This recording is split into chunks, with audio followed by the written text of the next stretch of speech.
শহরত দুইজন রুটত চালু হয়ে কাউন্টার বাস সার্ভিস শহরত লালডির ভারতুন কাঠগড় পর্যন্ত আসা যাওয়ার লাই নির্ধারিত 5 ও 6 নম্বর রুটত চলাচল করিবার লাই প্রাথমিক পর্যায়ে 60 বাস লইয়ে সার্ভিস শুরু করছে পোর্ট সিটি পরিবহন প্রাইভেট লিমিটেড নামের নতুন একখান কাউন্টার বাস সার্ভিস। এই বাস সার্ভিসত ফইলে 3 কিলোমিটারের সর্বনিম্ন ভাড়া ধার্য করা আছে 10 টিয়া। আরা দিবে চালু করি 5 নম্বর 6 নম্বর এই বলতে অনর কাউন্টার ভিত্তিক কাউন্টার তুন টিকিট লই ডাইরেক্ট তারা যদি 20 যাইতে চায় যাইতে পারবে। অন্যান্য ক্ষেত্র আরা দেখি না অনর আরা দিন মধ্যে কাউন্টার আছে এর মধ্যে নির্দিষ্ট সাজা গাড়ি দিয়েইব সুনির্দিষ্টভাবে গাড়ি কিন সুন্দরভাবে পরিচালিত হইব।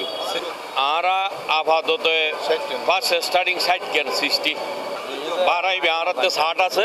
আর প্রথম কাউন্টার দিয়ে লালদিঘির পার নিউ মার্কেট টাইগার পার 3 কিলোমিটার 10 টাকা ভাড়া। লালদিঘির ভাত দেওয়ানার সৌমনি 12 টিয়া, কদমতলি 13 টিয়া, এইভাবেই আর এই বিজেট 19 টিয়া 23 টিয়া আর টোটাল স্টপেজ 250। আজি ফজরত শহরের লালডির উত্তর পারে এই দুইজন কাউন্টার বাস সার্ভিসের উদ্বোধন করছে সিটি মেয়র আজব নাসির উদ্দিন।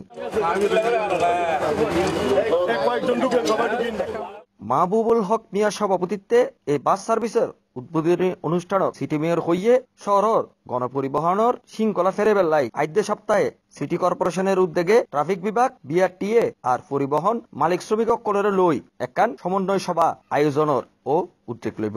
এর ফলে নগরীর গণপরিবহনের যে সমস্যাগিন আছে এগি নিরসন হইব বলেও আশা করছে সিটি মেয়র।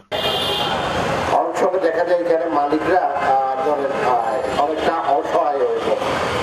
এখন বাসগুলো অনেকগুলো বাস পরিচালিত হচ্ছে, নামে মালিক আছে, মালিকের নামে আছে, কিন্তু এই বাসগুলো রাস্তায় নামছে অনেকটা একটা নির্ধারিত টাকা নির্ধারণ করে দেওয়া হচ্ছে। এই নির্ধারিত টাকার কারণে দেখা যায় এখানে অসম প্রতিযোগিতা হয়, আনহেলদি কম্পিটিশন হয় রাস্তায়, এবং কার আগে কে চলে যাবে, কার আগে কে গিয়ে এখানে যাত্রী যত পারে যাত্রী পরিবহন করবেন।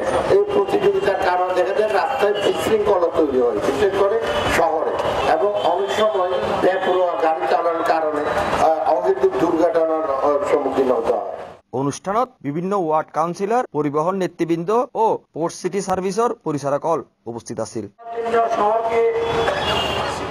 Desk news, C+ TV, Chittagong.